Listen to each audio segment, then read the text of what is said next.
Are you ready to elevate your leadership and communication skills to a global? The Rise of Africa, the continent, the diaspora, and BRICS explores the relationships that are affecting the global economy right now.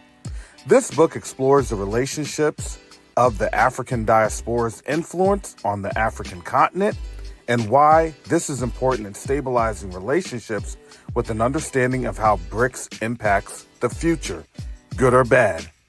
You can order your copy of The Rise of Africa today on Amazon.com.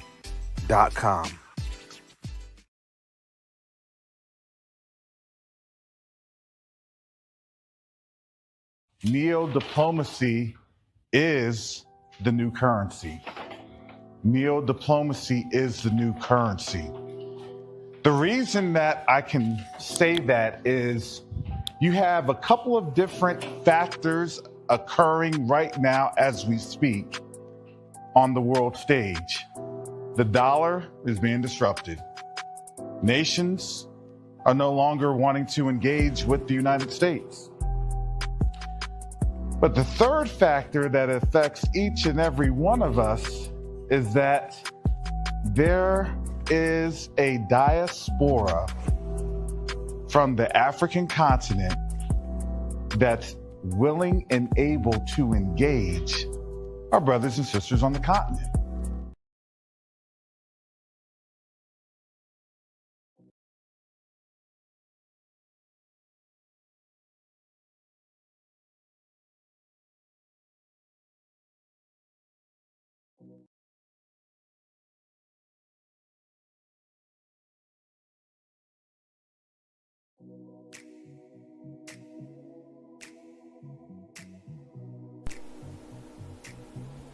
Every journey begins with a simple act of care. For Quest to Unite Africa, that journey started with something simple: a mother, a newborn, and a promise that no life would be forgotten. We did not begin with buildings, we began with people. We packed mother newborn kits with our own hands because real change starts where the need is greatest. Those kids traveled farther than we imagined, and they opened our eyes to a deeper truth.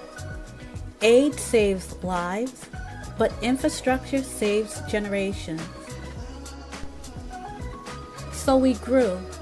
Together with donors, volunteers, and partners, we sent a medical container to Burkina Faso. Not just supplies, but hope. Not just boxes, but proof that when a community comes together, healing moves across borders. That moment changed us because we realized something powerful. We weren't just delivering help, we were building a future. Now the journey continues. The next chapter is bigger than a shipment, bigger than a campaign. We are raising funds to build a state-of-the-art hospital, a place where mothers can give birth safely, where families can find care close to home, and where communities can grow stronger for generations to come. This hospital is not just a structure, it's a promise. A promise that healthcare will no longer be temporary.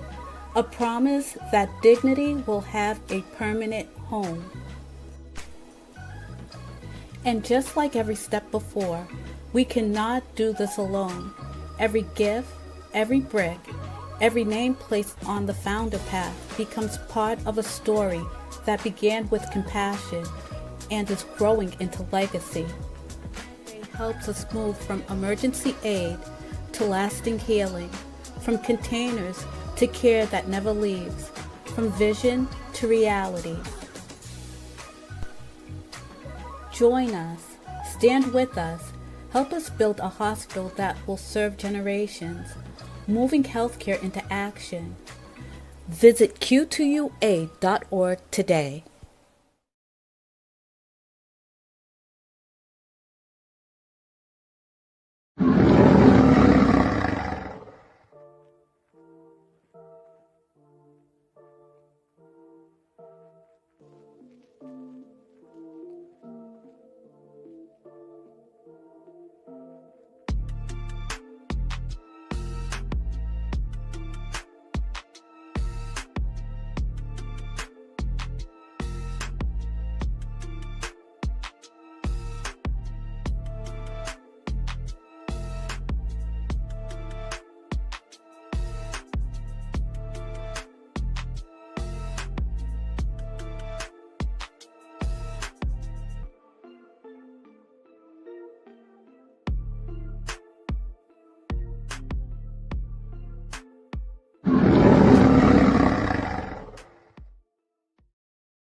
Shalom, salama, siemi, shalom. Greetings to all my Israelite brothers and sisters from around the world, whether of the bloodline of Abraham, Isaac, and Jacob, the house of Israel, or you're a Gentile grafted into the house under the blood of Yahushua HaMashiach. I welcome you this morning. Just like Yaakov said, you better be under the blood of Yahushua HaMashiach.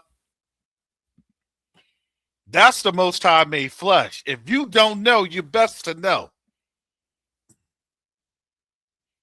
The kingdom is nigh. I need to have my little bell. Ding, ding. The kingdom is nigh. Ding, ding. I want to get into this morning. Because you have a couple of different things happening as we speak. The Houthis are back. South Florida Houthis are bite. They bite. They are back, and they took a piece out of Jazan. And if you didn't know, I think I gave you all a little bit of a geographical note last week. That you had some areas there, Yanbu, Jazan. There's some other folks that they really wanted to. They could even target Medina and stop up pilgrimages, but they choose not to. They respect at least that aspect. But you've had some images now where they okay, so let me just kind of back this on up for you all. 2014. And 2014, Yemen had a split. Believe it or not, I was working at CENTCOM during this whole debacle happening. My job was to actually help support the senior national representative for the Yemenis armed forces. His father was the actual chief of defense, and his father had been deleted, and he that it was politics. It's all political. Every other country, it's very political in terms of the military dynamics, military and politics. That's it. It's one and one. It's a little different here in the United States, but it's actually the same, but a little different. You just have politics that then use their military for their political gains and ideologies, which is what you see right now here in this administration. So it never really went away. It just became a little bit more nuanced. I think if that's the best word to describe it. But going back to that, there are some things that he was doing that he shouldn't have been doing. He was opening up businesses, especially on his type of visa. You weren't supposed to open up anything. You're just there as a military attaché, which is actually the correct wording for that. We just gave it a fancy title. And there are some other dealings because it was just interesting that he would bring in family A, and then every year he'd go back and bring in family B. So that's how he had to appease his wives. I wish I was making this story up. I'm not. He had a couple dozen, like almost a dozen kids, for real. And and he was very cool and calm in his demeanor, but you could tell, man, those Yemenis had an interesting side. And during my time there, I was able to befriend a really really good Saudi officer. And you get the lay of the land when you just sit back, talk to people, and have a good discussion, right? Because to me, I was always taking notes, getting an understanding of things. Like when I was learning my French, I did Rosetta Stone for a few years, and then um, it was good, but I needed to have that conversational piece and element, and it was literally about an hour a day. I was able to get a conversational discussion, and we would discuss things over different reports and things that I'd had to share and get an understanding of, and of course, military is a common language, so that was a great um, interaction that I was able to have with our with the Djiboutians at that time. And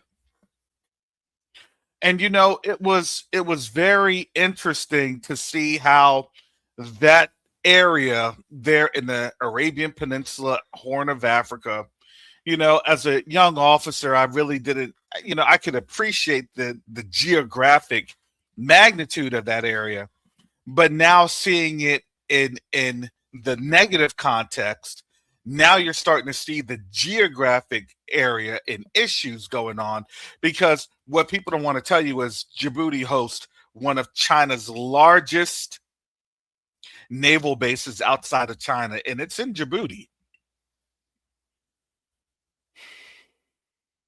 So a lot of people, especially when you're starting to see what's going on, Russia has bases there in that area. The whole thing about Sudan was the fact that you actually had Russian naval presence that was about to be bolstered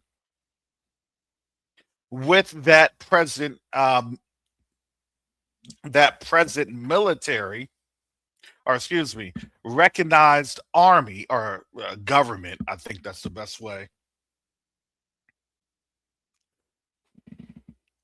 And the U.S. didn't like what was going on with that, and of course, national sovereignty was upended via what? Via proxies. So I'm trying to give you the understanding of how the proxying goes. Hey, it wasn't us, it's them. And now the next set of proxies that we're starting to see introduced to the Middle East within this last 2 weeks has now been the Saudis, that just came off of a 3-year hiatus of sorts with their cessation of fire. It wasn't a peace process, it was cessation of fire.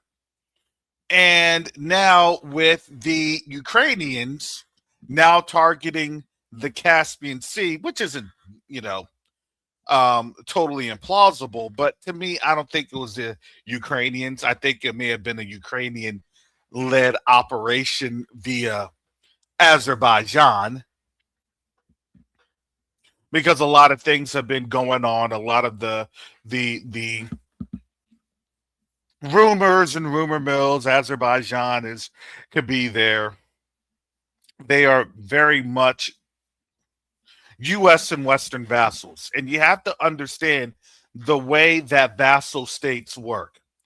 You're starting to see who is who in the zoo when the vassal authorities are now lacking. And this is where you're starting to see, people do things that they wouldn't do. Okay, you're going to do this, or else I'm going to leak some things to your people, the general public. I'm going to institute a coup or an uprising. I'm going to, and you have to understand, this isn't hyperbolic. This isn't anything exaggerated. This is now the standard, this is modus operandi, the standard operation that is now being played. And because so many people are seeing it, it's not effective. A lot of the times, what used to be, the rumor mills, It was, like, hey, a lot of our people knew that it was the government that took out MLK. And to appease black folks, they gave us a what? A holiday. And they never really meant it because race relations have always been terrible. They would just try to sugarcoat it, band-aid it. Oh, Martin Luther King, because why? Because that's the standard diatribe. That's the standard phraseology of every single white supremacist. Dr. Martin Luther King, he had a dream. The Reverend Martin Luther King, and they go back to those trivial, hand-picked, symbolic gestures that we all knew didn't mean anything, but it was a comfort zone for them. Now, rewind that and fast forward it to this day and age where you're now having Trump call LeBron James racist. Like, what? Because why? Because the system is failing. And when your system fails, and don't think that that was just out of the blue, it was a real operation to discredit, because again, what they're trying to do is provide, well, black people are irrelevant. It's an irrelevancy. And the reality is that Caucasian European architect or archetype and architecture is actually a failed architecture. And when we said to our people, stay out of it, don't mess with anything, right? Touch not the unclean things, okay? It's filthy. Don't touch the filthy. And a lot of our people, we gravitate towards touching their filthy articles.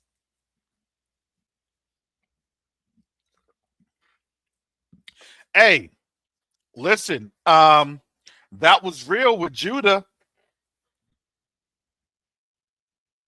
I forgot. I think that was in was it Joshua or Deuteronomy? Someone will give me the scripture there where they were fighting, I believe, the Amalekites, and the person took some of the treasure, and it was out of the tribe of Judah, and they had to stand there. They were getting lots.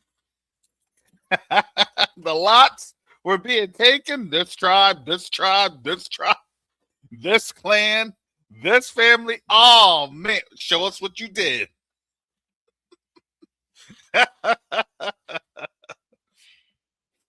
Imagine you're standing there knowing you're just looking around out the corner of your eyes like, man, this can't be rich. Man, what? Man, y'all got me.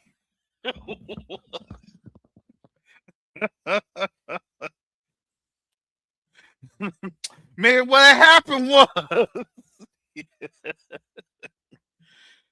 I laugh. It's actually our tribe. It's actually out of our group, and it's hilarious because that you're not going to hide from the Most High, and that's the arrogance and the ignorance that these nations are now, they're finding out. It's the FAFO moment for them. Why are we even in this position? Now, a lot of our people are realizing the only way we were in this position is that we were cursed, because it makes no logical sense that we were subdued this long and in these harsh conditions.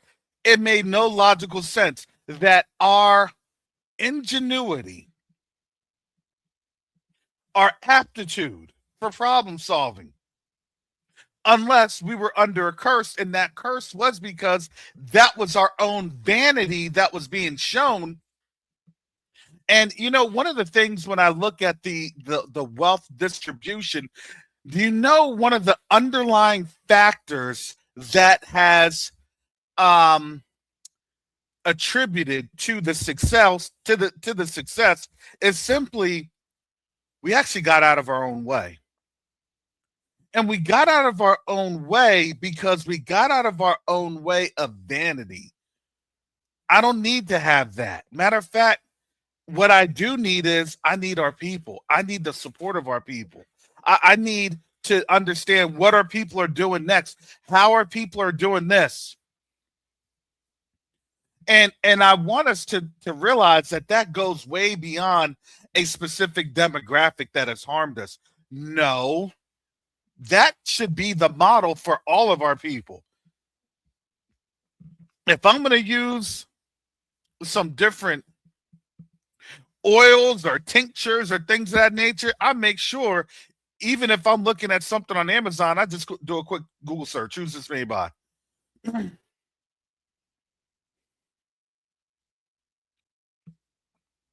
And I support our people, whether you're African American, Afro Caribbean, hey, listen, anybody that's here of African descent, I support. I do. And I try to, and the funny thing is that I was doing this like 2, 3 years ago. But and again, now it's more intentional. Now every single dollar that I spend, I try to make sure, okay, is there anywhere in the hood that sells dog food? Is there any black, and again, and that's where we need to understand and show up first. If we don't have that solution, how can we do that solution? What would it take? And again, it's not the fact that we aren't enterprising, it's the fact that we've been cut off from capital.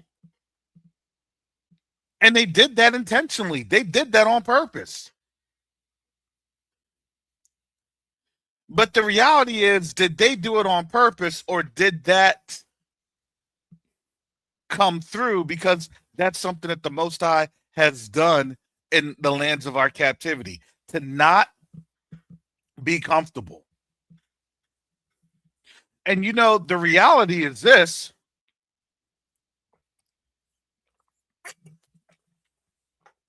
Sorry, I'm trying to finish this coffee here. The reality is this.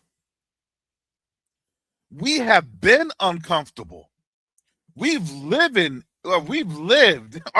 most of our lived experiences has been a very uncomfortable one, especially recently, especially if you know that you are a born again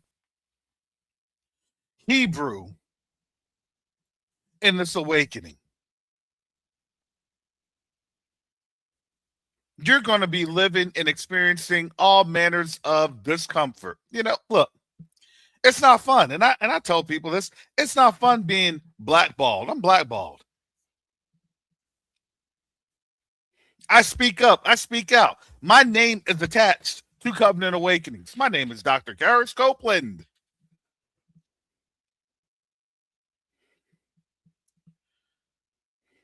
It's a struggle. Doesn't mean my life is over. It just means that I struggle a lot more. I could go ahead, denounce this. I'm done with this. I'm sorry I was in a cult. I'm out. Please forgive me. I'm going over to the Caucasian side. And guess what? Algorithm would pop on up. This would pop on up. I'm going to put on some Dr. Charles Stanley.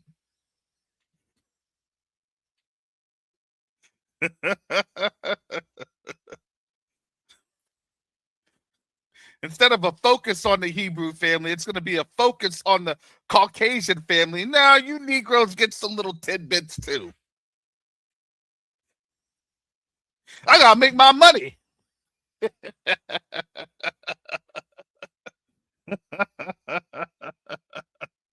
Just like that one certain YouTuber with his interview in Mississippi. God, you beat me to it. Ninja Firewolf, you beat me to it. With the word, with the Bible. Oh, my goodness. Oh, not the Officer Tatum. Hey, with the Hebrew community. Oh man, white people. I'm sorry.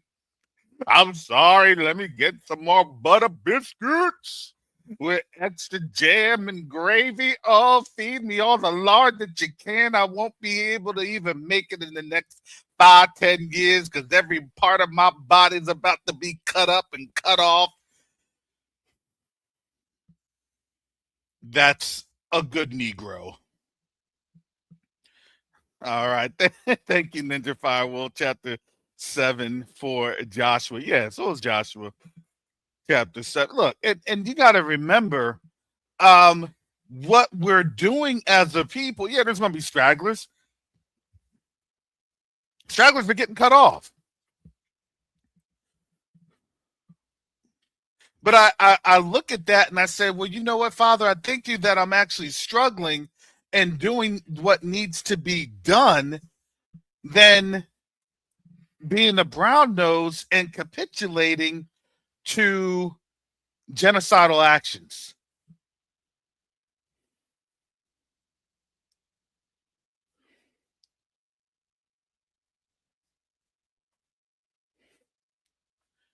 And Keith McNeely says, yeah, Dr. Karras, how we survive now that police are calling any encounter where they blank pew pew you to death, you committed self-deletion, and the reality is, look, we've already been saying it. We've already been saying this here for a minute, and now people are getting mad because the Pentagon doesn't know what to do with the number of deaths that have taken place in that operation. And I'm going to tell you this, it's probably a lot more than what they're going to lead on and what they're going to state and say. And the reason I say that is, especially when you're in the special operations arena, it's a little different in terms of how how their deletions are reported. And they'll say, because of sensitive missions, the reporting is not available. It takes a couple of years or things of that nature due to ongoing operations. Do you hear what I'm telling you?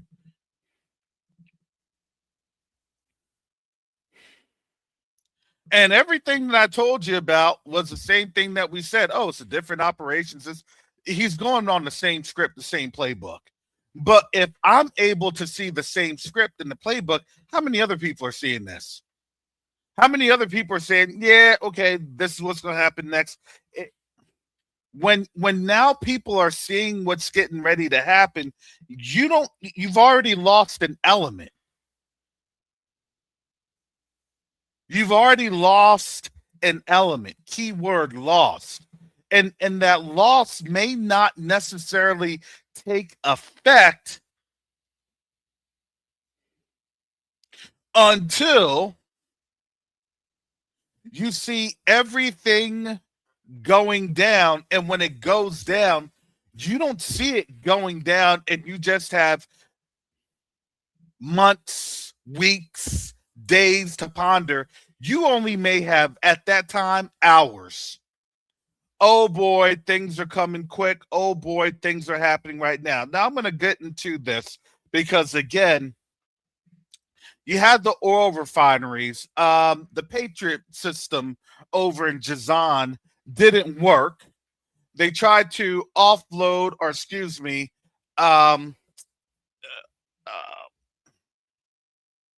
let's see, it's a better word. Offshore the control of Patriot systems to the Greek army there in Saudi Arabia, supposedly, and it failed. I would say this, more than likely that may have been the case, but more than likely they probably had in there some sort of military liaison, either a contractor or some sort of military personnel to support those liaison operations.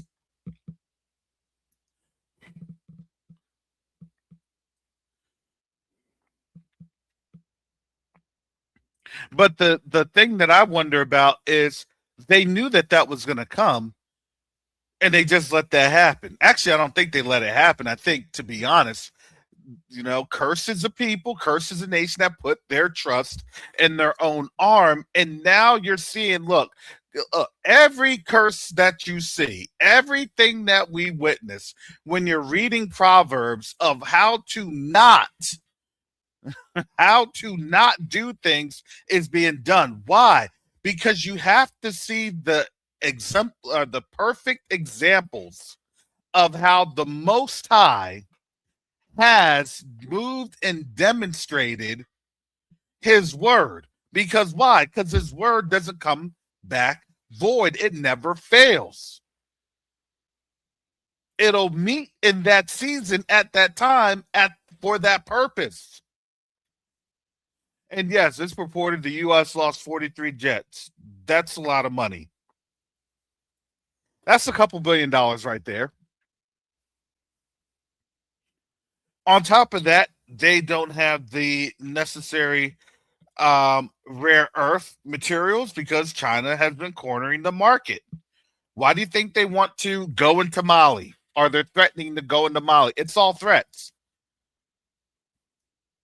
They can't open up fronts. To me, you cannot open up front on Cuba nor Mali. Breathing slanderous threats. That to me is what's happening. If you can't tell me that that's not how how Hasatan works. See, we've gone through it, and you understand, because we've gone through it, it's normal. It's normal. That's normal activity. Oh, we're gonna go after you. We're gonna go after family. We're gonna go after. Do you know how many times I have been threatened with emails from these crazy folks when I stepped into this arena? We're gonna go after you. We're gonna go after your family. We're gonna go after. We're gonna go after your ex-wife. We're gonna go after everybody. And I would write them back. So you don't think that I serve an awesome Elohim? Go ahead. Try it.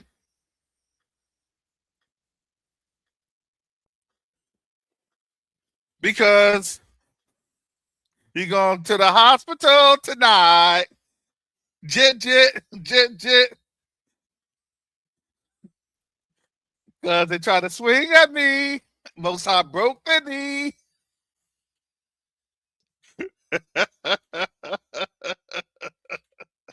Do I need to show you that my most favorite TikTok or Instagram video on out there?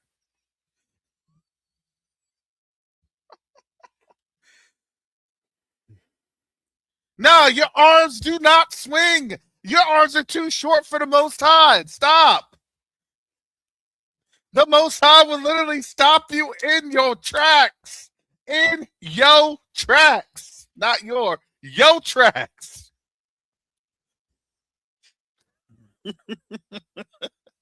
And when that happens, you know what we do. We put you on blast. Because why? Because we petty. I'm sorry, we are. We're pet. We are.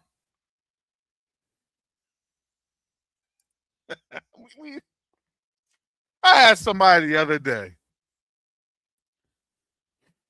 It was a little scammer that tried to come at me with some stuff. Oh, we could do this, we could do that, and then I looked and I said, this email isn't even written correctly.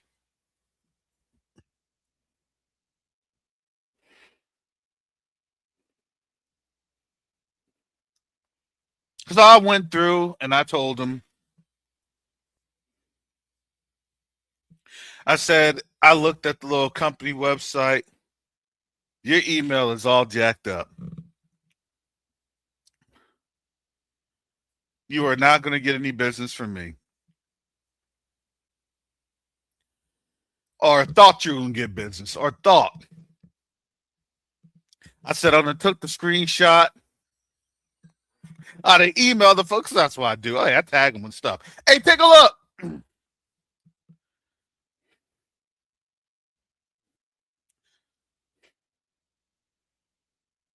I said, it's like, look, you already know it ain't even you. This is an AI generated photo. You done found something. Something that Gmail is not the corporate thing. Come on now. I said, you almost caught me slipping though. Almost. But I'm a pesky Negro, them pesky Hebrews. If it wasn't for those pesky Hebrews, because why? Because we look at stuff like that. Thank you, Father.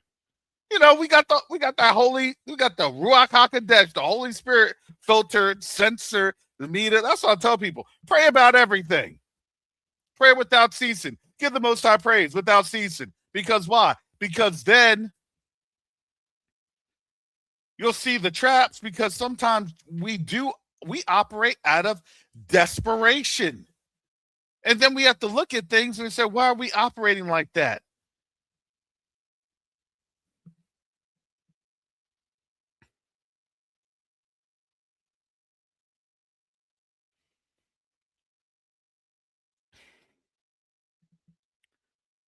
And then I look at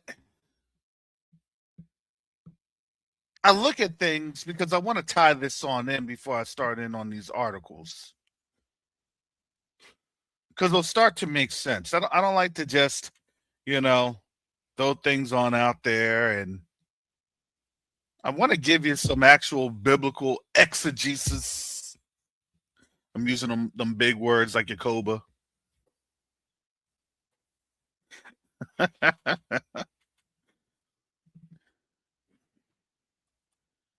I try not to yell and shout. I'm just it goes and be like, Brother Karras, Brother? I'm getting better at that, Brother Karras. He is. Brother Koba's getting better at it. We have to be more diplomatic. We got to coordinate. Oh. And let me explain, because this was something that the Most High have downloaded into me earlier today, or this morning. And I was up. I'm trying to get ready, get reacclimated for wherever and whatever the Most High has me doing.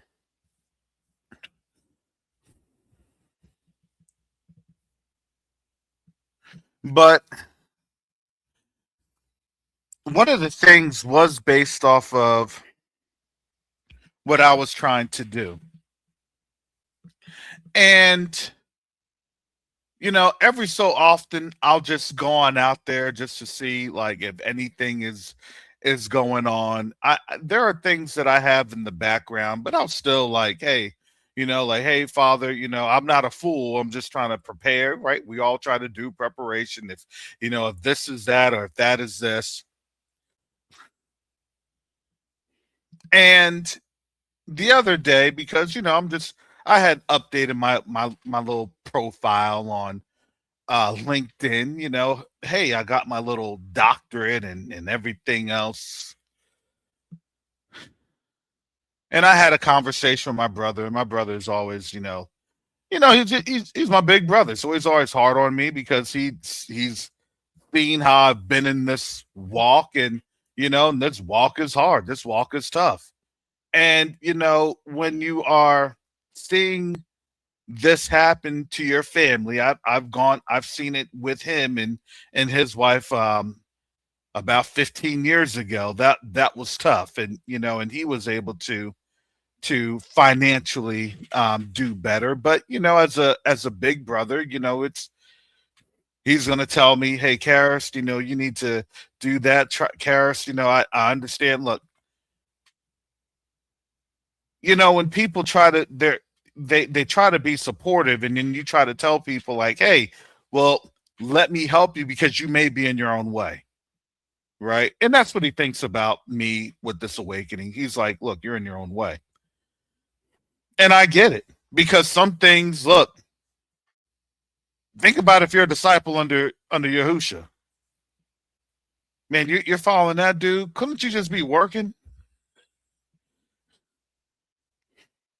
Yeah, I know he's feeding, crowds with fish and everything, but that ain't paying the bills. Don't you gotta pay some Roman taxes? But Yahusha said, I get all that, but because and again, there's practicality in things, right? Paul was saying, look, you have to do everything in good measure. But it's almost kind of contradictory because what did Yahusha say? Hey, you want to follow me, sell everything. Sell everything. Don't worry about anything. Follow me. What? Well, Father, I still have bills up in here. I still have responsibilities. If I don't, I'm going to be going to jail because I got child support I got to pay.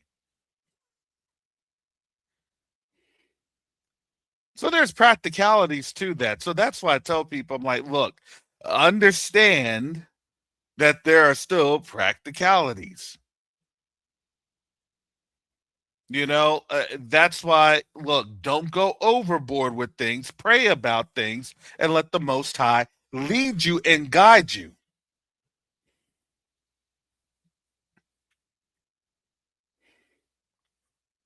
That's why people will be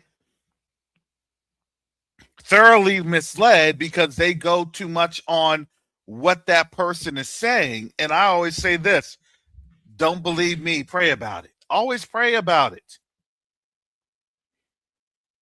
Now, I am praying for a breakthrough to happen, and this breakthrough is going to come because there's a timing to this. There's always a timing to what the Most High does.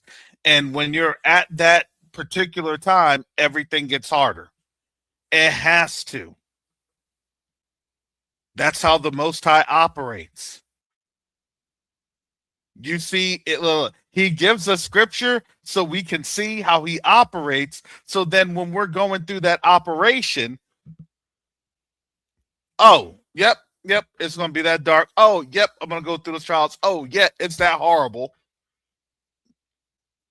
So as it's looking horrible to someone with flesh, they're going to tell you, man, this is really bad. But when they say it's really bad, you already know in your spirit, if those are going to be it's going to discourage you. So that's why you have to always come through and say, you're going through this trial, you're going through this test, the Most High is going to make a way. Hallelujah. You're going through the trial, you're going through this test, the Most High is going to make a way. Why? Because you're in the middle of it. Because why? Because you have to be able to recognize the trial so then you're not saying anything that's disingenuous. Oh, buck up, get better. No. Pray and endure. Pray and endure. And yeah, there's going to be some times our flesh is going to say this or do that, or but you still have to endure. You still have to pray. That's why the Most High gives us patience and understanding, because we're flesh. He knows his creation.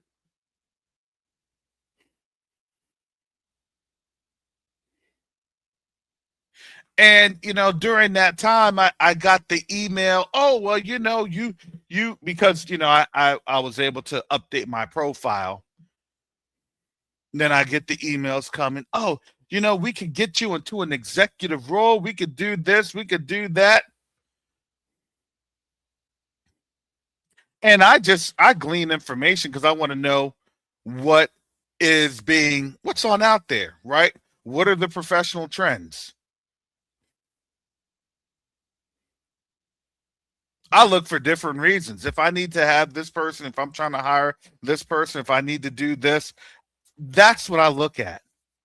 But then, it was interesting because it was a professional staffing agency, that one that I actually worked with when I was younger. I must have been in like my early 20s. I had a job with them. I think it only lasted for about maybe 5 or 6 months. Back in the day, you could they had so many jobs are plentiful now. They have jobs at very entry level and not necessarily on at my scale, and that's okay.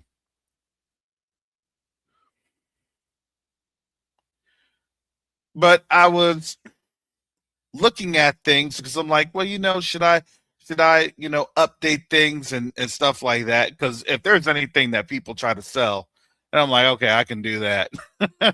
Let me go ahead. I said I can knock this on out with, generate something with AI and things of that nature, and I can, it's an easy gig. But I started to understand what they were trying to do, and if I was acting out of fear and desperation, I would have given myself up to that scam because the idea of what they were doing and the nefarious actions was based on the fact that people are fearful because everywhere I look and I don't even really like to check LinkedIn anymore because all I see on LinkedIn is open to work. Yeah, they said this market is crazy, and then people say this market is crazy. Well, I just got this. Well, that's great. They only said that there's about 100,000 job openings that's going to be going on for like next year. I'm like, that's not sustainable. That actually means that when you don't have jobs, you actually start to turn into a third world. If you hadn't noticed, we're heading into third world conditions. People are getting sick from the chlorospore parasite. I was recently back on it was Friday,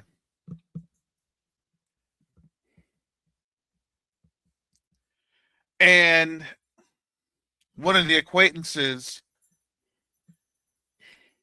that I'm doing some work with in the background, she was stating because there was a request I was trying to make, and she said, "Hey, we need to do this next week." I said, "Okay, that's fine."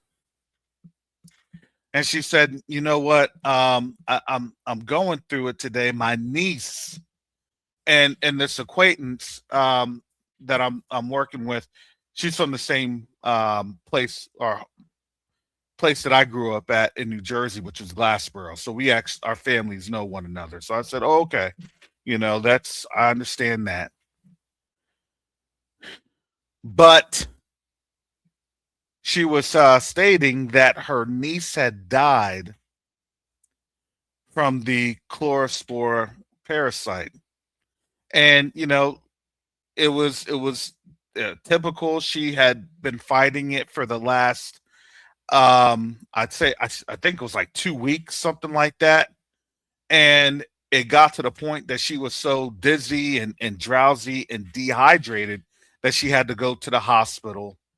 She went to urgent care. They prescribed to her some medicines to help fight the parasite.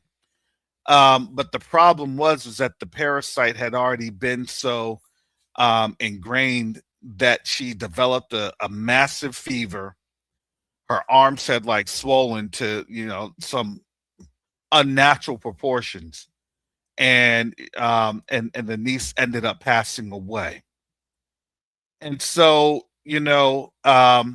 obviously when I tell people about these plagues, oh, it's not gonna these plagues aren't gonna happen. Well, let me tell you, the last time in 2020 the plagues took out, it was actually 2021, it took out my aunt over in South Florida.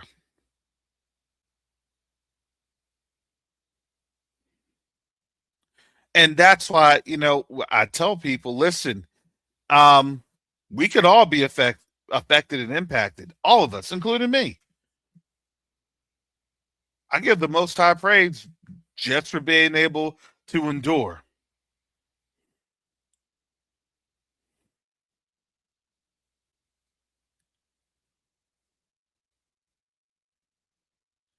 And so, with all that, that's some of the conditions that we have, because when you're not able to field, and it's not just jobs, but the jobs are something that helps support the conditions of a functioning society. Remember, they tried to do away with all of these different jobs, CDC, FDA, all that good stuff. Hey, who's going to do the jobs? Oh, we can do contractors and stuff like that. No. They were never going to backfill those positions, because why? Because they don't have money. And when you don't have the resources, you're going to operate in an area of fear. And that's what the enemy preys on. That's why the Most High literally says, fear not, fear not, fear not. Because if you are conditioning yourself with fear and you don't have praise, then your mind changes. Think about this.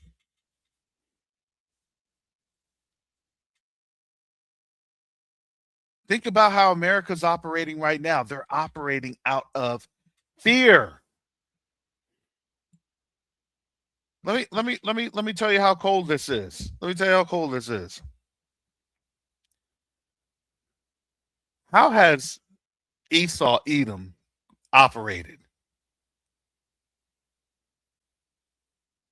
They've always operated out of fear. They're always afraid. They're always scared. What do they always, what literally drives them and motivates them? We're not going to be wiped out. Isn't that what they always say? We're not going to be taken over. We're not going, there's always an element of fear. And then I would always wonder to myself, why are these the most fearful behind people? Well, I'm afraid. Well, I'm scared. Well, I'm this.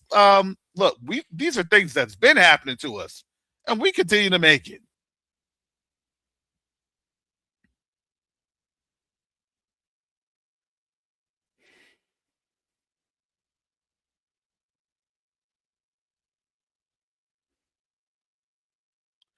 But that's how they've been able to operate.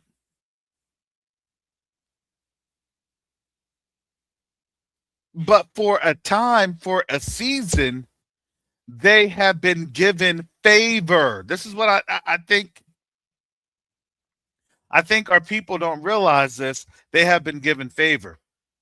The Most High turned his face from us. All right.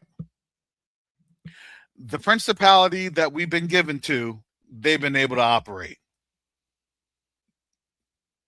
Now they're afraid because that principality, it doesn't have that power that it once had. It doesn't have that authority that it once boasted of. Well, now, black folks, it's now your fault.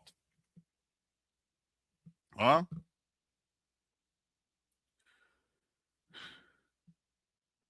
Because they have to have the excuse for everything. The excuse. It's not my fault. I didn't do that. Well, my ancestors did. Okay, well, then guess what? We can't hear that excuse because our ancestors sinned, and that's what caused people like me to be here in this captivity. But theirs started a while ago when Genesis 27 showed that Esau was afraid, that his birthright, something that they gave up, something that they took for granted.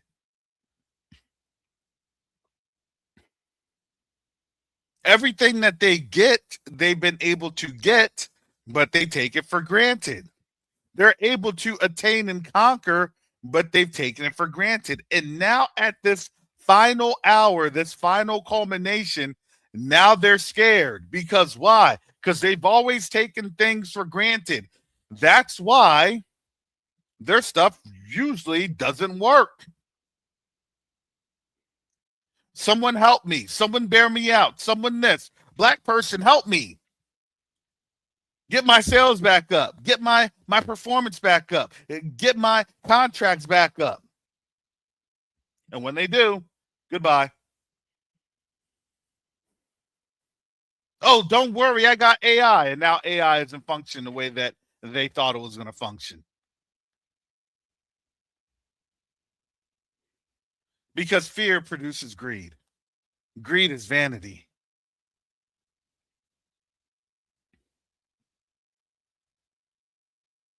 And now you're literally seeing the results of a war based off of fear, based off of vanity. And you know, the crazy thing is, he said it. I was afraid that Iran was going to strike. I was afraid. Wait. Why were you scared? Vanity. I was afraid that I was going to lose my position. I was afraid that I wasn't going to be on top. You all think that this is going to end in a nice manner? Absolutely not. They're telling you how it's going to end. They took a what? A pause. Why do you think they took a pause? Well, if you don't fire, we won't fire. Why is that? Because a prime minister of a certain Eastern Mediterranean nation is about to visit D.C. You can't be fighting while the boss is in the air. We can't be fighting while the boss is, on their way to establish their authority. And no, the NDAA has not been approved just yet. It's only made its way through the House. I think it has to go through Senate or one of those. It's made its way through one of the parts.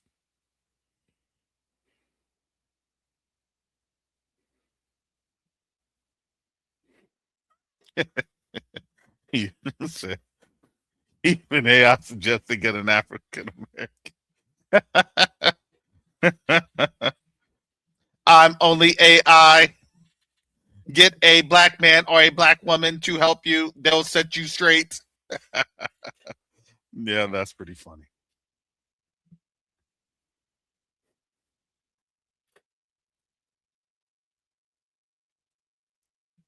So the reality is they thought that they could press Iran because of a fear that they've had. And the fear is based off of not being able to subdue the nation. Do you see where this is going? Their vanity was always a trap. Didn't we say this? I said this a while ago. They're going to be so much into their white supremacy, it's going to trap them. And when they realize that it's a trap, it's going to be too late for them. They realize it's a trap. They realize it's too late. They realize that this thing is over. They're not coming back.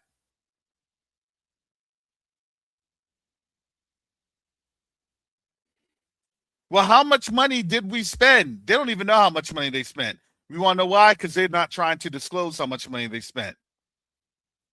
Because the moment that you have to disclose how much money you spent, the moment that the Office of Management and Budgeting, OMB, has to then disclose that for the congressional oversight committees for their congressional budgeting, because they have to then reconcile the books. And when they reconcile the books, they have to show the amount of debt that they have in terms of committed debt and uncommitted debt. And then these continue to weaken the economic outlook of the United States. Hey, the more you spend and the less you get, what does that mean? Means that nobody's going to bank with you. Means that you're not just going to have creditors not banking with you. You're going to have the loss of what? The loss of products. From where? From other countries. Hey, we're going to make America great again. We're going to build in America. With what factories? They just said forget the factories. We're just going for data centers so then we can start to enslave people digitally. Why?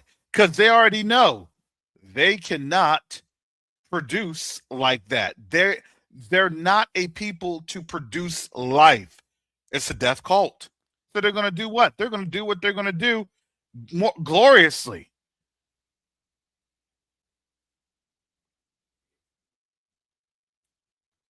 Oh, don't worry. These machines are here just to help us on out. Don't worry.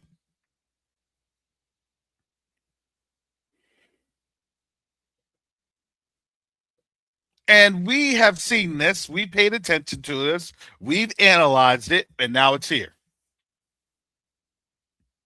But then they get mad at us. Well, it's your fault. It's your fault for what? For seeing the reality? Yeah. We're pesky Negroes. We're pesky Hebrews. Well, if you went along with our what? With our shenanigans, then we would have been good. No, it's not if you went along. It's if you empowered our scheme. Because why? Because black people, African Americans, Hebrews, Israelites, Yasharal, you are the substance to make this thing go. Because if you have your voice in it, it'll succeed. If it's not there, then it's going to fail.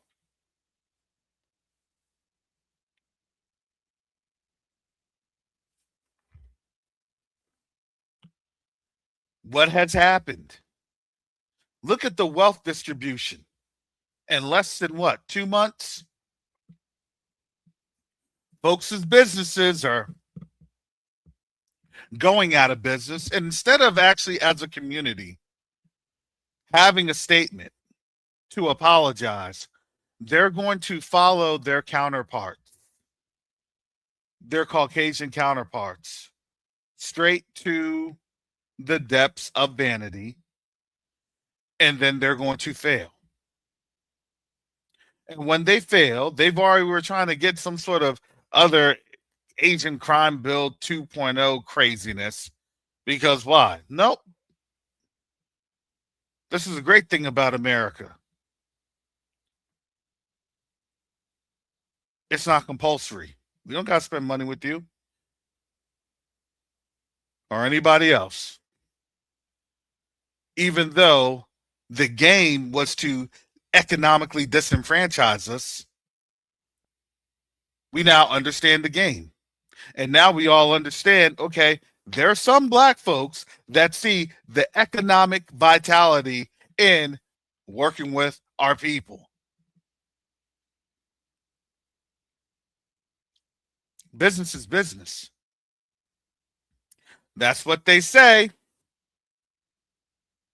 Some businesses succeed and some businesses fail.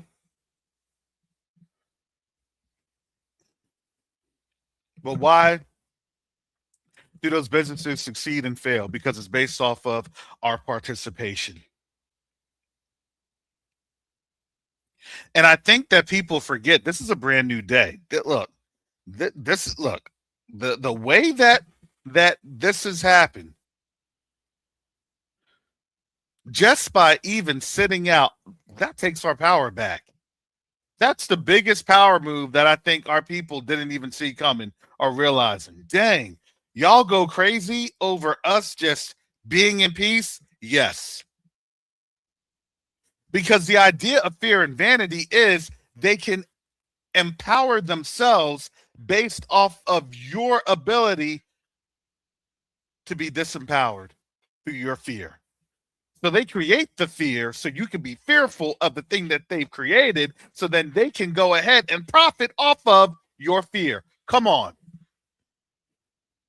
Does that make sense to anybody?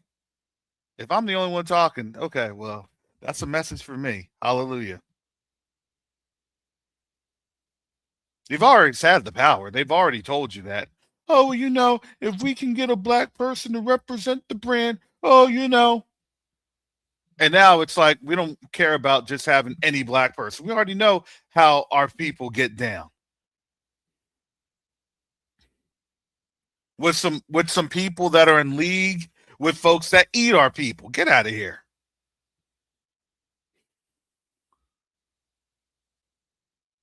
No, we're going to do things righteously.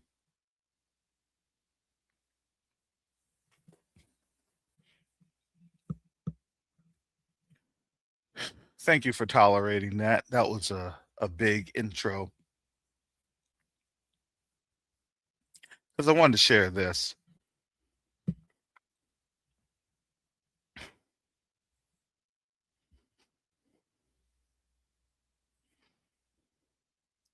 Because I had to give you that baseline of fear,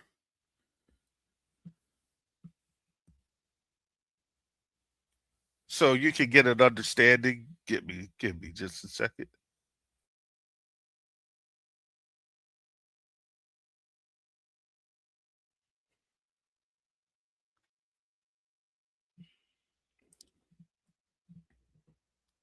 All right. U.S. Iran war pauses for second straight day. Trump puts off plans to escalate the fighting in part because of dwindling stockpiles of interceptor missiles. American officials said.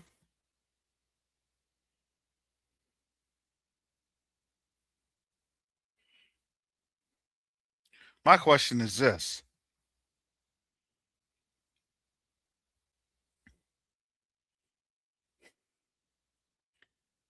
Who somebody told the president this president, this person that's leading the United States.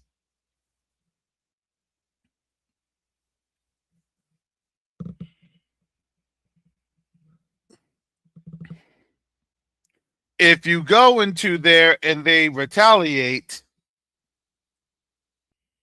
we're at fear of our stockpiles dwindling. Do you know that they had an issue with the stockpiles since the Biden presidency? They were having issues with that. They were having issues with stockpiles since the Biden presidency because they were using their stockpiles for that Eastern Mediterranean nation. Did anybody forget October 7, 2023? Did anybody forget True Promise? I think they had like 5 True Promises.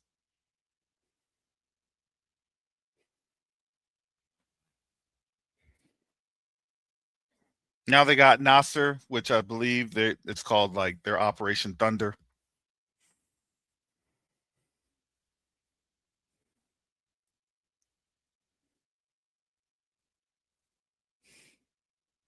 Cursed as a nation.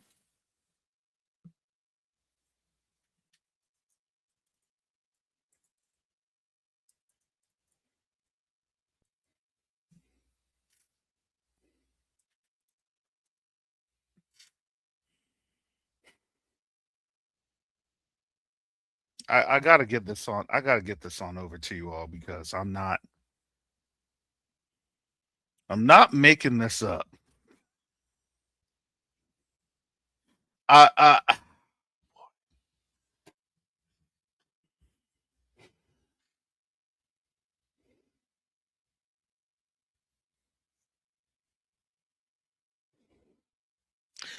before I go into this, let me just share this. This is Ecclesiastes chapter chapter 10.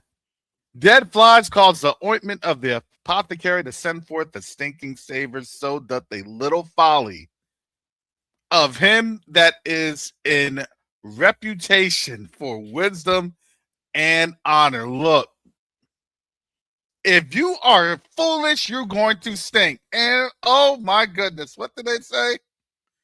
What did they say? Don't even like to be around the president because of inconstancy issues and constant passing of gas and defecating.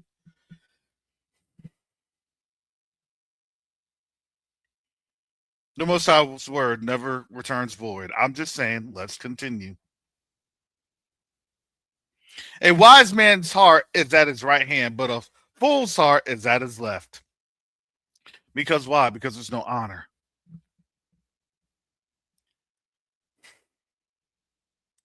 Let's continue. Yea, also, when he that is a fool walketh by the way, his wisdom faileth him, and he said to everyone that he is a fool.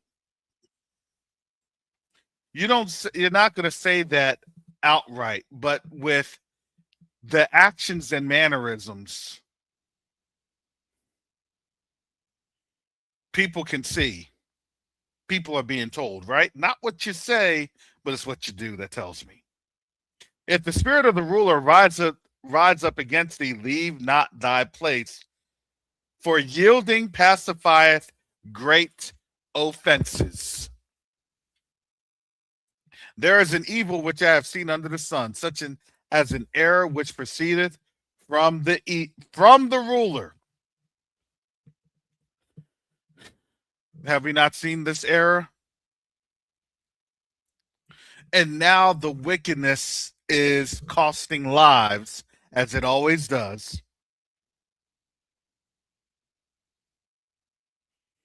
Folly is set in great dignity, and the rich sit in low place. This is an oldie but goodie. I have seen servants upon horses and princes walking as servants upon the earth. Can we say that definitely applies to us? He that diggeth a pit shall fall into it.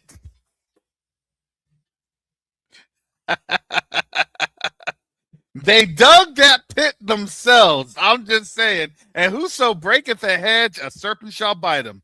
They broke the boundary lines. They were trying to do every manner of wicked, and now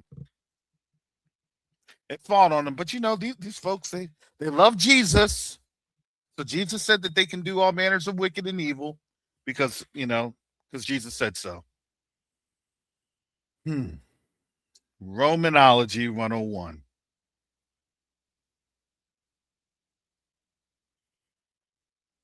Whoso removeth stone shall be hurt therewith, and he that cleaveth wood shall be endangered thereby. And these stones, these are boundary lines.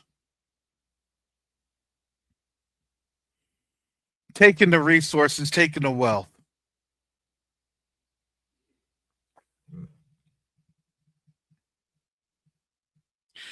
If the iron be blunt, and he do not whet the edge, then he must be put to more strength. But wisdom is profitable to direct. What is this?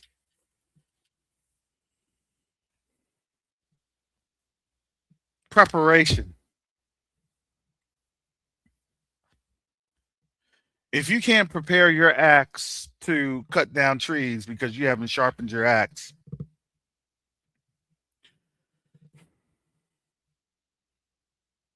it's going to take you longer, and you're going to start losing money because it's going to take you longer. What are they doing right now? They're losing money because what they thought that they were going to do in invading another country, that it's just going to be just like Venezuela. It's going to be quick, fast, in a hurry. And now they are in some trouble.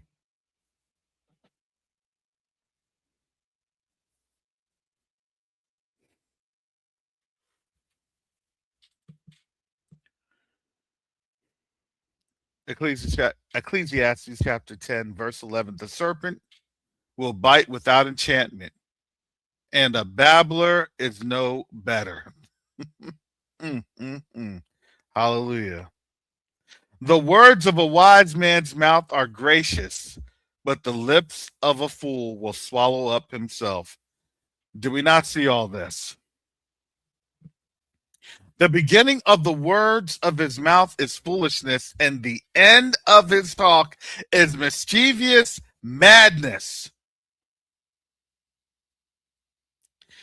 A fool also is full of words. A man cannot tell what shall be. Oh boy.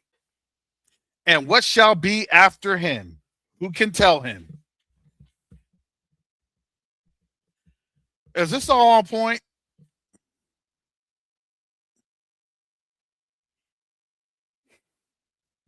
I'm just asking, is this all on point? Do you see how the Most High, Sharon Elizabeth, thank you for the gift. Hallelujah.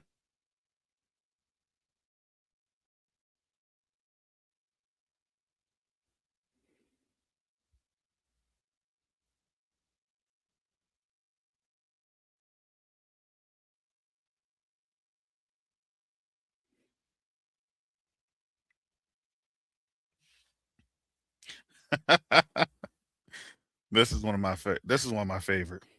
The labor of the foolish wearieth every one of them, because he knoweth not how to go to the city.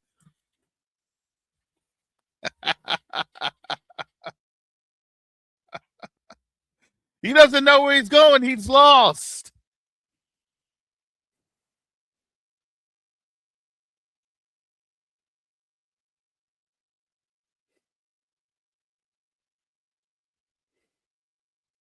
And this is the cornerstone scripture I wanted to put on out here. Woe to thee, O land, when thy king is a child and thy prince is eating the morning. Come on.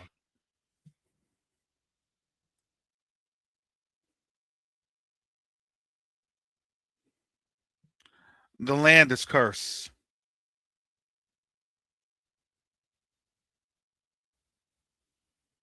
Let me go back into this article so you can see.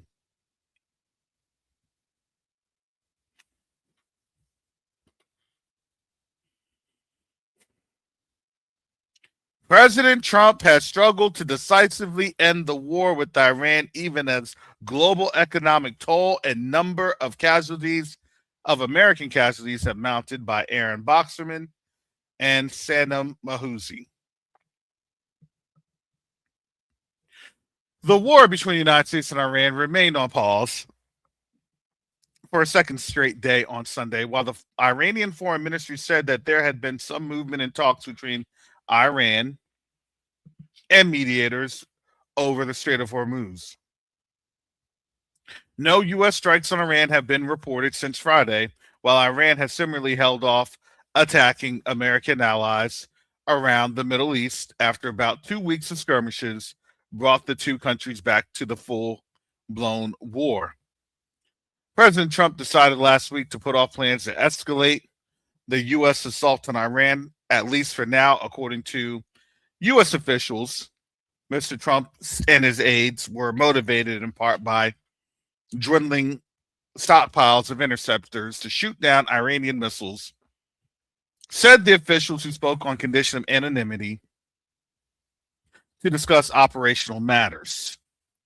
So this is an authorized leak. They just want to they do the authorized leaks, and then they say whoever's leaking, they're gonna they want jail and all this stuff, and they're authorized leaks. That's not the official statement. That's how that works.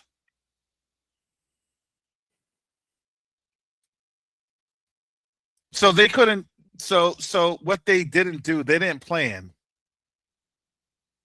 for a war to last this long, And now they've destroyed themselves.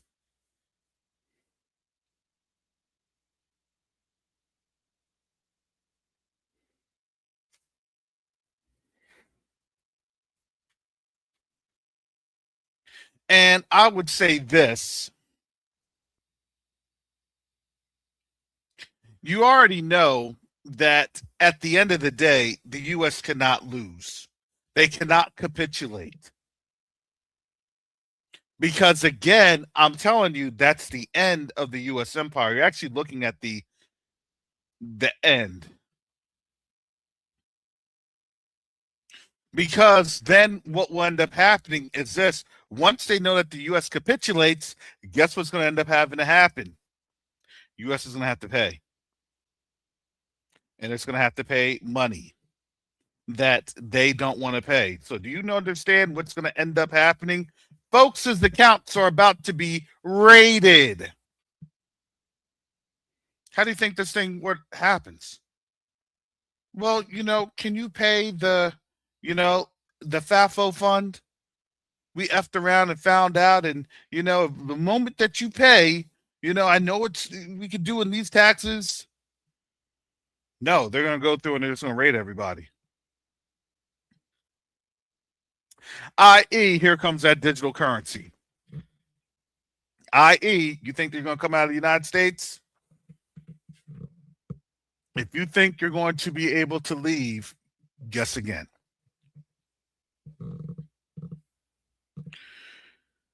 That's why that's tokenization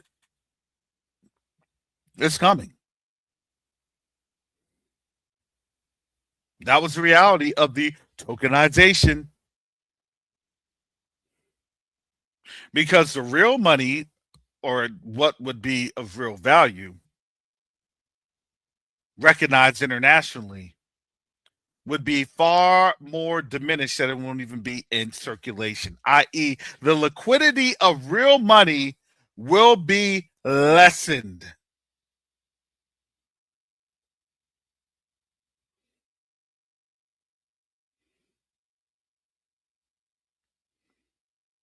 You all see where this is going. I can't make this up.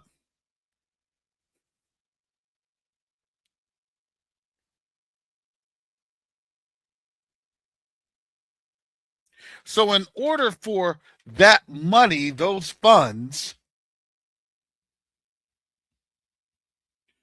well, if you want to have access to your funds, you need to schedule something with the bank at least a week out. If you want to have access to this, because why? Because the ones and zeros aren't equating. Have you all realized this? Have you all figured this on out?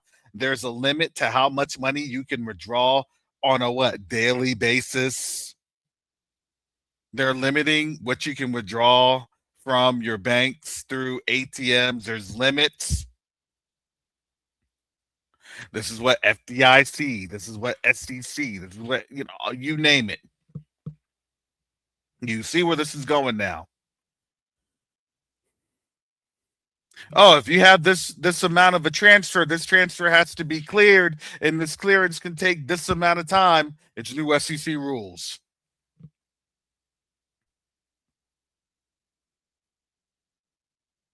We just didn't understand it because it hadn't been quite yet on the table.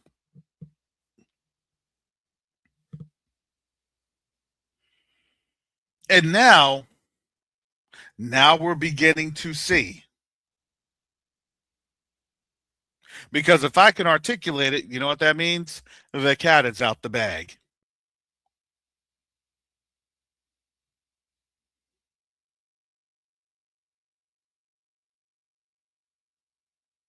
I was going to say something. I had a really good analysis that a lot of, and it escaped me because I was thinking about this last night. It was a great analysis.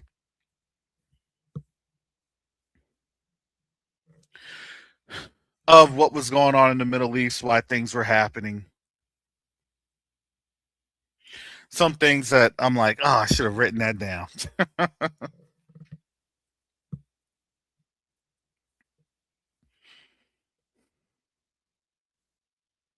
Because You got a lot of people that are the talking heads, but a lot of the talking heads have never really been in those positions. What does their fit rep say? What does their fitness report say?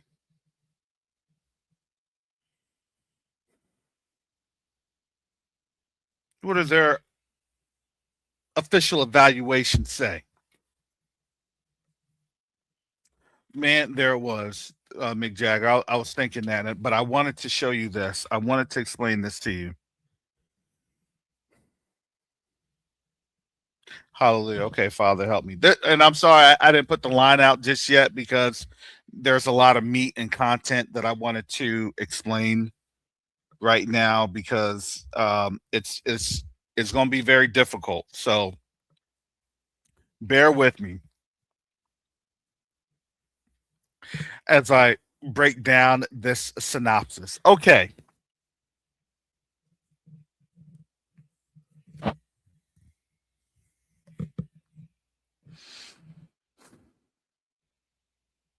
So in the Middle East, and it's not just the Middle East,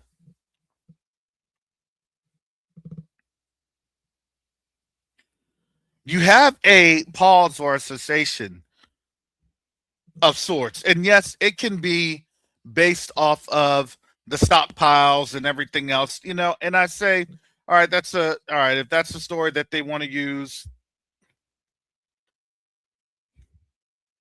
okay, I get it. If that's the story that they want to use. But here's the story that, or here's something that I'm going to postulate. This is my proposition. This is my kind of hypothesis.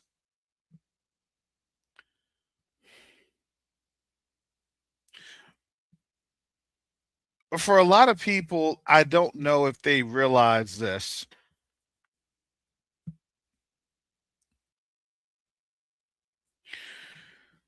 Most bases and most embassies in the Middle East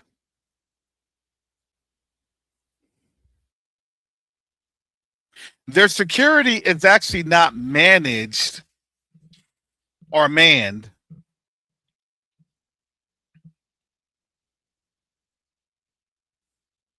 by American personnel. Give me a second so you can see where I'm going with this.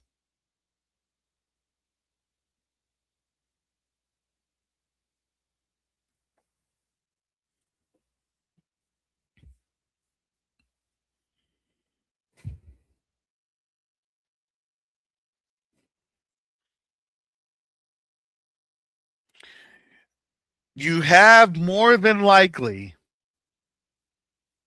in my opinion, you probably have a major evacuation of non-essential personnel, particularly American personnel, to include certain bases and embassies and consulates in the Middle East.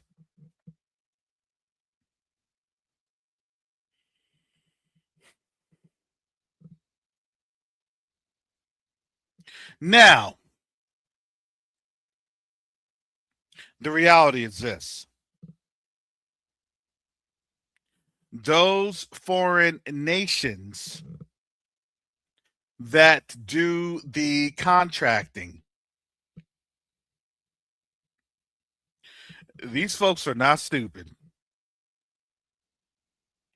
I can't spend the little bit of money that I get for this gig if I've been deleted.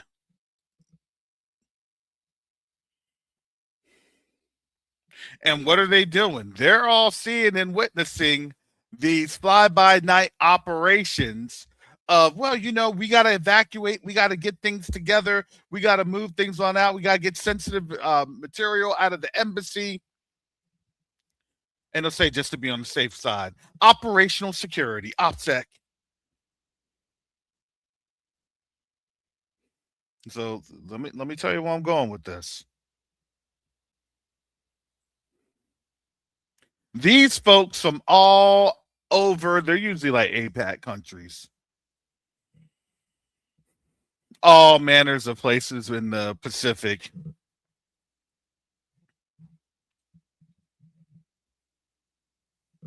that they contract because their price point is very, very low. Well, guess what they're doing? They're going back and they're talking to their families and they're saying, hey, or they're talking to their embassy, they're talking to the consulate, hey, things are about to go down. I'm not sure I'm going to be safe. This wasn't what I had signed up for. Hold on, we're going to call this, we're going to, and what those embassies will then do is that then they'll petition the State Department. Hey, we need to know what's going down because we have our people that is there working these jobs in these locations that are very much at risk.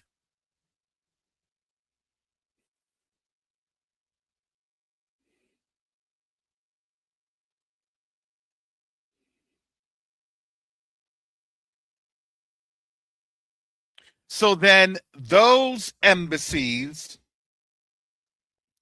get told, not in the most direct manner, what's happening because again they move away their non-essentials. So they'll have their skeleton crew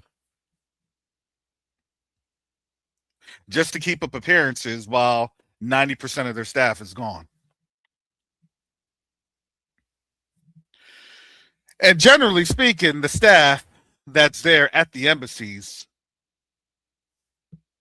that comprise that other 10%, that staff that's there as the locals. So you'll have a very small, very, very small baseline and footprint of U.S. forces or U.S. officials on the continent, on the ground. So these other countries are seeing, they're paying attention, they're looking, they're discussing with one another what's getting ready to happen. Because you got to remember, people are humans too. These aren't robots, these aren't AIs.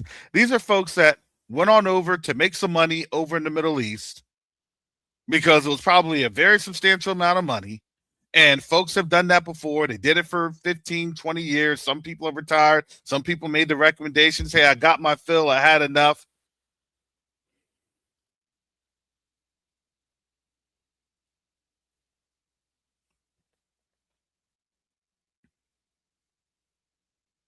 And now you have effectively a an operational clear out.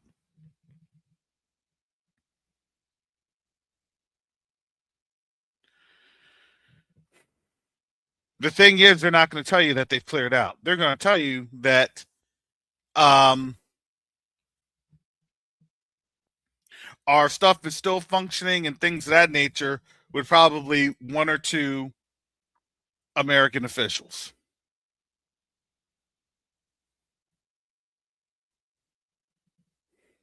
Generally speaking, for their co-op, their COOP, their continuity of operations planning.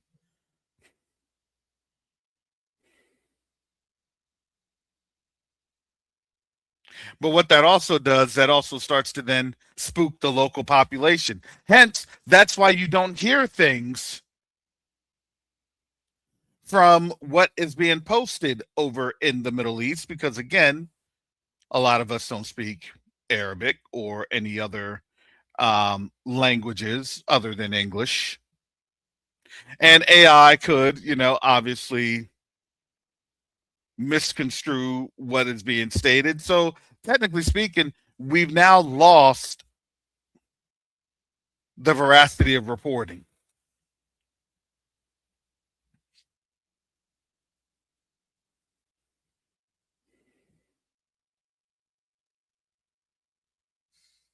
So, what does that truly mean? I look at it like this. I believe that they're in not an operational pause, but I believe that this is an operation to get people out of the area. So then, as they do unconventional strikes, the loss of life is limited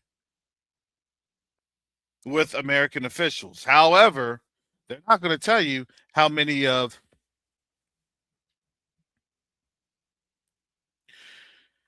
these security contractors have lost their lives. How many of these gate guards have lost their lives? And yes, that is who normally patrols the bases and the areas. They are the actual first responders, while our troops normally go into the hardened locations. That's how that works. I don't get many comments stating that what I said, oh, it's not really true or accurate. No, that's actually very accurate.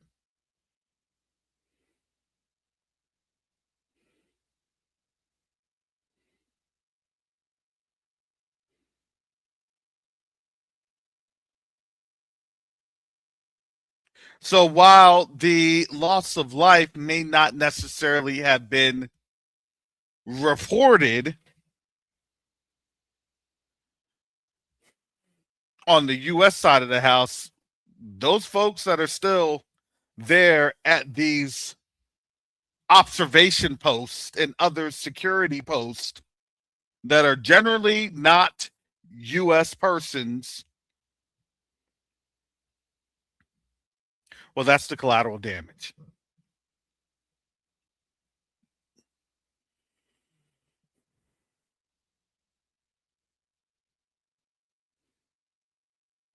And now, as people are preparing to see a drawdown of forces or a reconstitution of forces in other areas of the Middle East. So, what's happening? They paused to do an operational realignment of forces. It's an operational, more than likely, and I'm going to say more than likely an operation reconsolidation of forces or consolidation of forces. Because why? Because they're going to the less you have in terms of munitions, then you're going to have to centralize your location and centralize your munitions so then you're able to better defend. So, in essence, more than likely, and you won't see these on the channels, you're not going to hear about any of this. I look at a lot of these, analysis or analysts and things of that nature, and I've realized that a lot of these folks really have not been in the field like that. Some of them have been, but a lot of them don't.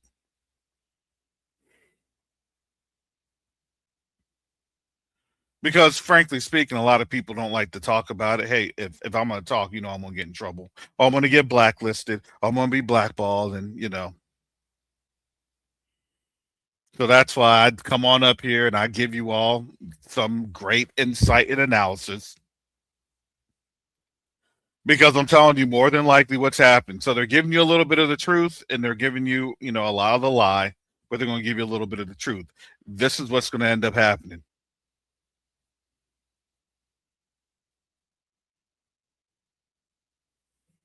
Oh yeah, no, they do. No, they do. American contractors don't receive helmet or protective gear. Yeah, they have to buy it. They have to pay for their own protective gear. Yes, they do.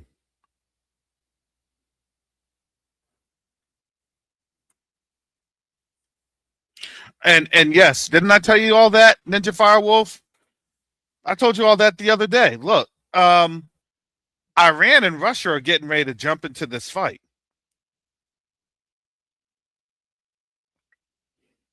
We already knew that that was coming. People just didn't want to acknowledge it. But we were talking about this. Same thing right now. You're going to start to see a lot of these bases getting shut down.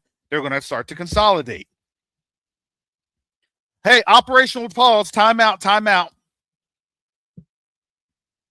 Can we all go back to our corners? Can I consolidate for round one or for round 5?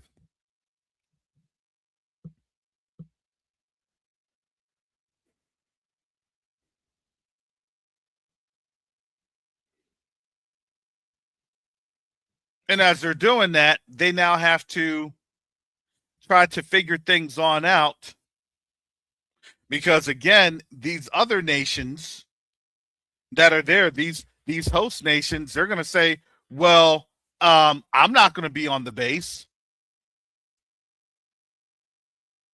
These folks that are there, that are, from these other countries that are there that are contracted,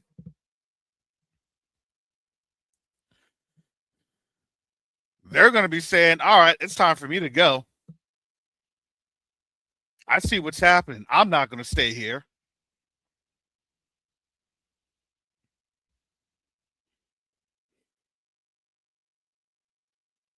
The crazy thing is that the Iranians are letting them flee with their lives.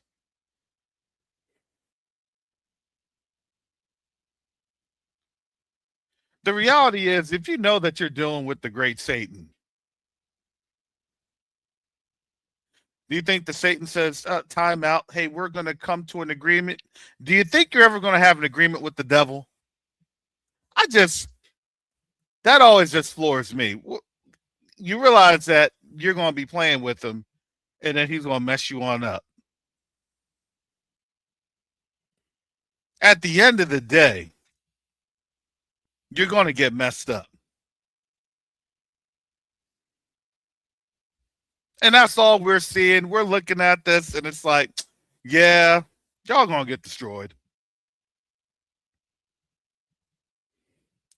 Well, I think that one day, we can. They're telling you who they are. We've known who they are. We've dealt with this. We've dealt with this so much that we've become experts.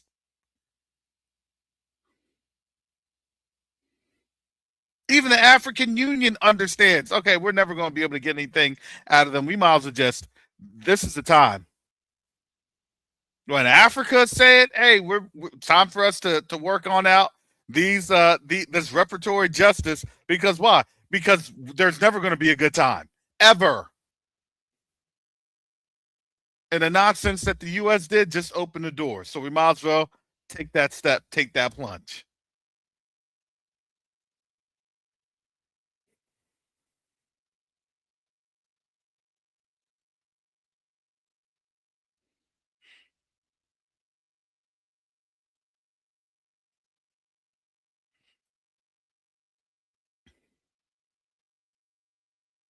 So you got to remember, everybody still wants to try to make a deal with the devil. People just don't want to, people just don't want to have the cost. They don't want to have all the blood.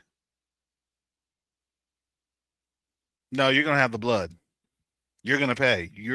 And now, if you think you're going to be able to do it and to be righteous about it, no, no, no. You're going to pay the cost because now you're dealing with the Most High. You don't think that you're going to be doing it. No, the Most High has you now doing it. I didn't think that. Nope. He brought you down into the valley. Oh, no, you all going to pay. You probably thought that you weren't going to pay.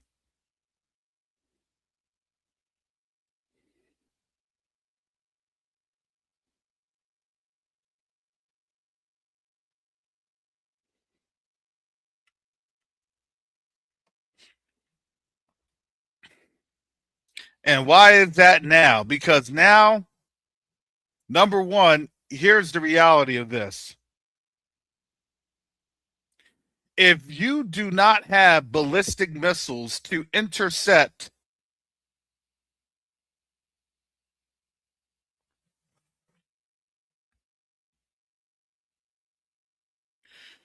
exchanging fires. Once these places get abandoned, they're not going to be built back.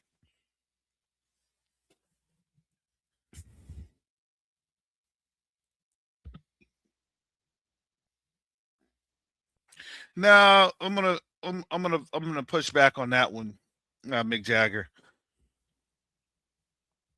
He says the Houthis don't want any beef with anyone but Saudi. You have to remember that this is a Saudi coalition, so it's not just Saudi; it's a Saudi-led coalition. So you also have um, Emiratis in that, and then you'll have some other like contracted African nations. Now, the contracted African nations, they may not have a lot of them this time. Well, yeah, because I mean, honestly, yeah, they did blockade the Saudis because effectively the Iranians are blockaded. Or excuse me, the not Iranians, the Emiratis are blockaded. Effectively, the Emiratis are.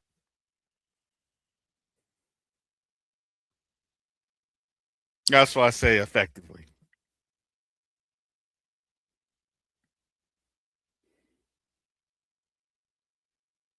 So yeah, it is the same bird. It is. They're on the same side.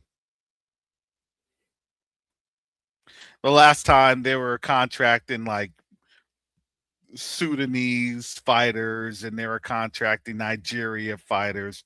And I think the people on the continent got the memo. That's not a good idea.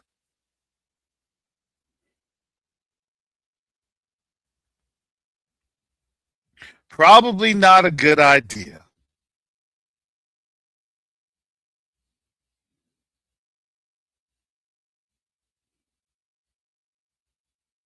But hey, who are we to say? All I'm doing, I'm just sitting here and watching.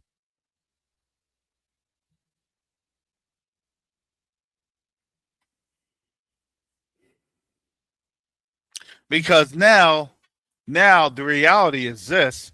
The Strait of Hormuz is not open. They just said that they're pausing. Nothing's open with the Strait of Hormuz. Nothing has opened.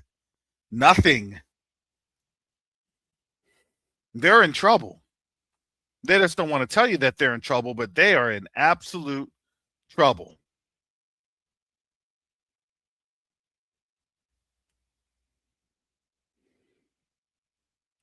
And now they're trying to work through all these different aspects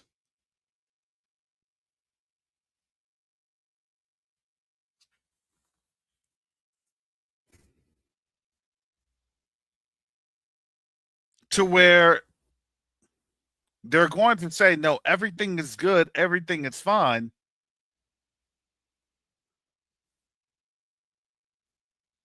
But it's not. What this is that the reality is this. They know that they know that the main ones that they have to appease, the main ones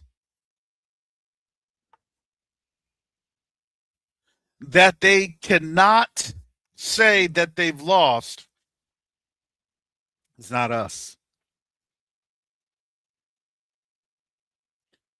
Trump's not afraid of us. I told you that. He's not afraid of us. You want to know who Trump's afraid of? His own people that look like him.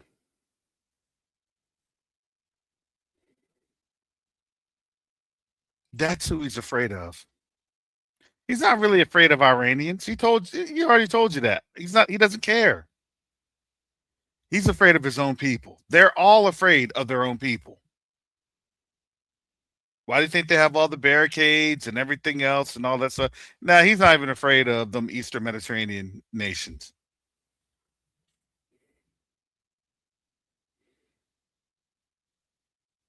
Now, what they'll try to do is they'll try to obviously frame us. Well, we're going to say, look, why? Why would we have anything to do with any of that? We told you all that was something you all did. Do you see how we're all getting on code all of a sudden?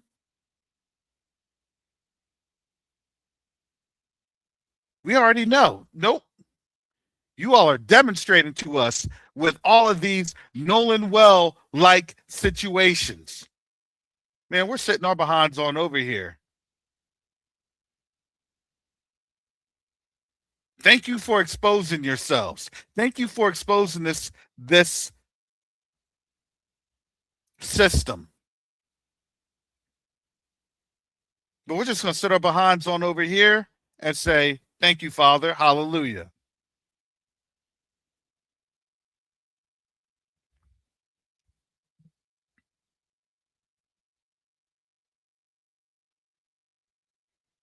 Yeah. That, that's what? That's Jeremiah 50 and 20. Yeah, they're trying to be finding fault in us. Look, and we were saying, no, we're just going to sit on over here. You're going to get mad? You're getting mad because we're talking. You're getting mad because we're observing everything that's happening. That's why they're getting mad. It's observational skills.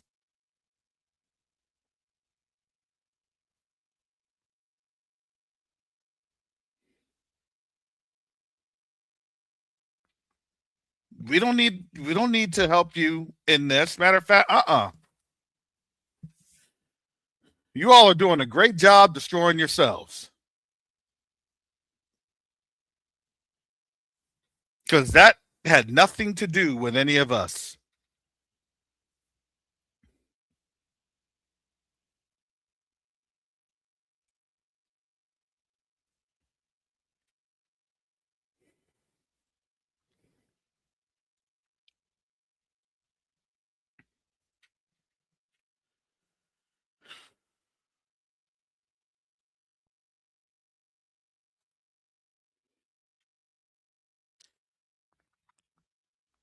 Line Price says contractor supports will come completely outfitted with their own personal protective equipment, PPE, paid for in the contract. Any adjustments will be billed.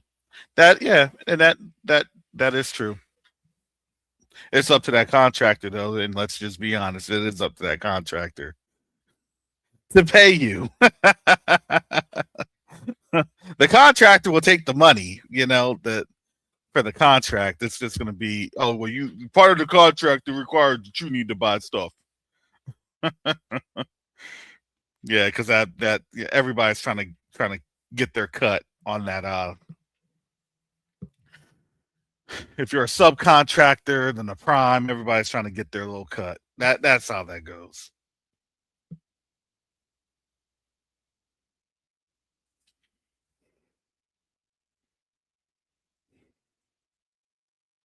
What a day and a time that we're living in.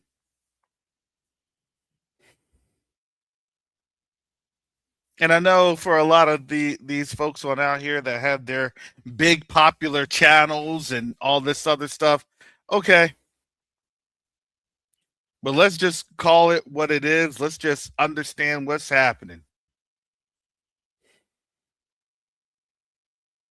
These folks are doing, in my opinion, a consolidation of forces, and they're trying to not spook their, in my opinion, they're trying to not spook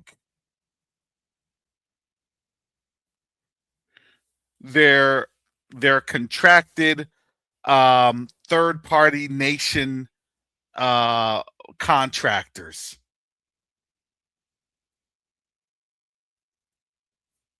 Just in my opinion.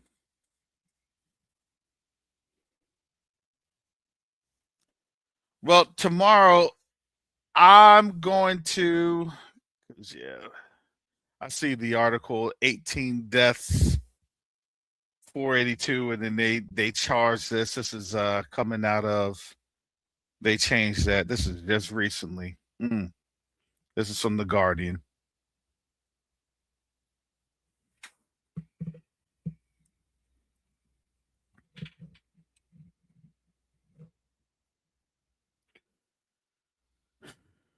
Pentagon reports more than 600 Iran war casualties. Mm, mm, mm. Because you don't know. You don't know who's been injured. You don't. It's difficult.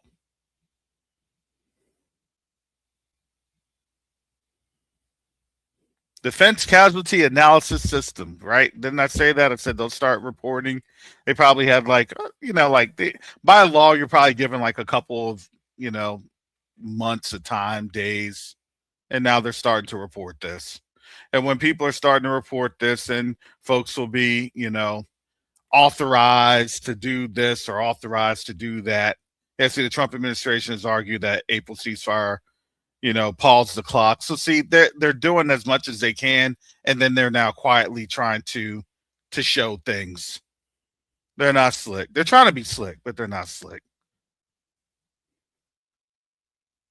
So yeah, this is all part of the War Powers Act. We'll discuss this tomorrow. But yeah, I gotta get up on out of here. I gotta get going, family. I got a lot of things I gotta get taken care of today, especially this morning. So thank you, family, for your prayers, your support. Things are definitely moving rapidly.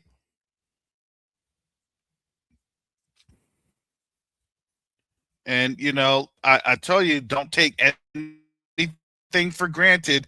Be prepared.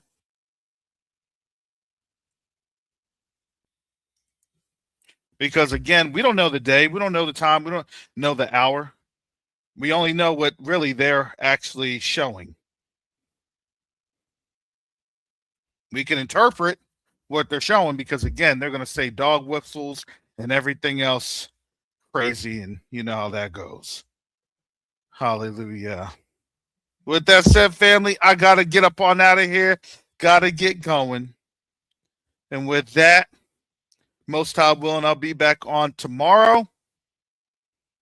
And with that, family, shalom, salama, siemi, shalom, peace and blessings. Yasharel.